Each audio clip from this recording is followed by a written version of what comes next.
Hi there, this is Edwin Serrano, owner of Home Pros Painting, with another Take a Minute to Get It topic. When it comes to interior projects, there's always furniture to deal with and the potential for damage. We really don't want to move anything we don't have to.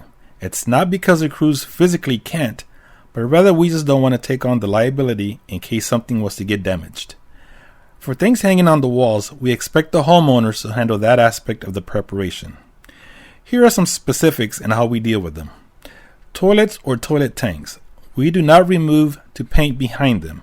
We've had a couple of instances where the washers were old in the tank and then leaked.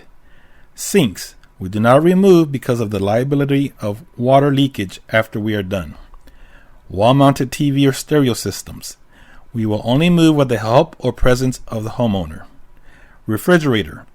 Will only move if they have wheels after inspecting the floor for existing scratches or gouges. Washer. We will pull away from the walls but not disconnect the water line. Stoves. Similar to a fridge, we will only move if we are 100% certain it will not damage the floor.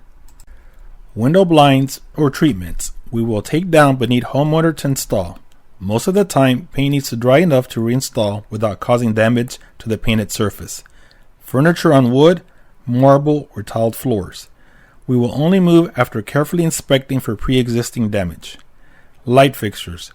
We can pull away from the walls. However, if we have to disconnect and reconnect the wiring, then we have to charge for that aspect of the prep. There have been plenty of times where there is pre-existing damage in the home that the homeowner is not aware of until after we are done painting.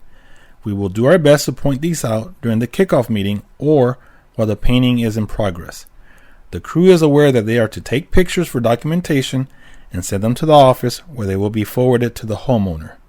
Once again, thanks for taking the time to watch this video, and we look forward to working with you on your next project.